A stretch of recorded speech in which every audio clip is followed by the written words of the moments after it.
नमस्कार, मी निलेश भालेराव, जळगाव महाराष्ट्र न्यूजतर्फे आपलं स्वागत करत आहे. आज आलो तर आपण जळगावच्या जिल्हा रुग्णालयात.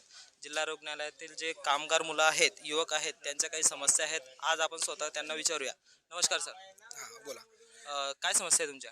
सर आम्ही इकडे कोरोना काळातून काम करतोय, पण कमीत कमी 7-8 वर्षापासून आमचं कधीच प्रॉब्लेम झाला नाही पगारचा. पण मग आता 2 महिने झाले नवीन कॉन्ट्रॅक्ट आला, त्यापासून आम्हाला फक्त आहे ना नुसते वायदे देत आहेत ते, की आता करू, उद्या करू, परवा करू, फक्त आश्वासन देत आहेत. आमचा पगार काही होत नाही आहे. आणि ते अजून आम्ही जर कोणी विरोध केला तर आम्हाला अजून तिकडनं धमक्या येतात पर्सनली, की कामावरून काढून टाकू, असं करू तसं करू, आणि ज्याला पटेल त्याने कामावर या, नाही तर येऊ नका.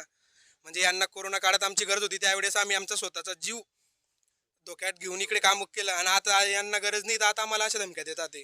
आणि परत अजून आमच्या आता प्रत्येकची परिस्थिती हलगर्जीची आहे. प्रत्येक गरिबीचे पोरं आहे इकडे, कोणाचे काही काही वेगळे वेगळे फॅमिली प्रॉब्लेम आहे, आणि 10-12 हजार आमचं 2 महिन्यापासून तुमचा पगार झालेला नाही आणि कॉन्ट्रॅक्टरचं नाव काय आहे?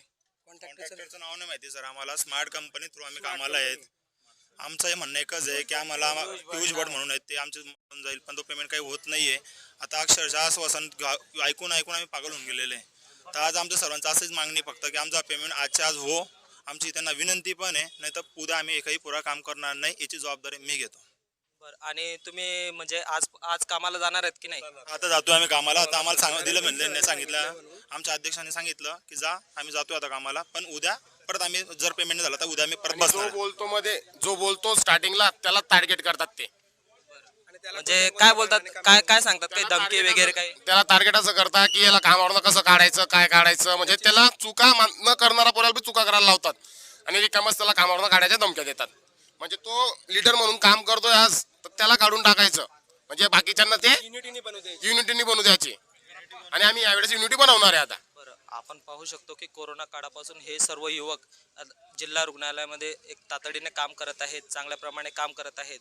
तरी 2 महिन्यापासून यांचं काहीतरी काढलेलं आहे, आणि त्याने म्हणजे यांचा 2 महिन्यापासून पगार केलेला नाही आहे. त्याचबद्दल हे संतप्त व्यक्ती आहेत, संतप्त करत आहेत सकाळपासून.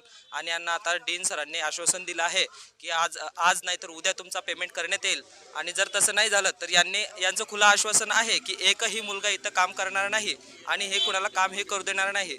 सर, त्या कंत्राटदाराचं नाव वगैरे काही माहिती आहे का तुम्हाला? पियुष भट आहेत एक, आणि कुणाल जैन म्हणून आहेत, आणि आमच्याकडे जे सुपरवायझिंग करतात ते रवी पाटील नाव त्यांचं. रवी पाटील यांचं काही म्हणणं तुमच्या बाबतीत? रवी पाटील म्हणतात की तुम्ही कामावर चढा, आम्ही तुम्हाला पेमेंट देऊ, बारे टाइम लागेल, म्हणजे आश्वासन फक्त रोज. 2 महिन्यापासून आम्ही राजीनामा देऊन टाकतो. म्हणजे सुपरवायझर सुद्धा राजीनामा द्यायला तयार आहे. पाहू शकतात अशा परिस्थितीमध्ये आपण युवकांशी खेळणं होत आहे. 2 महिन्यापासून यांना पगार सुद्धा नाही. तर अशाच बातम्या व व्हिडिओ बघण्यासाठी जळगाव महाराष्ट्र न्यूज या चॅनलला फॉलो व लाईक करा.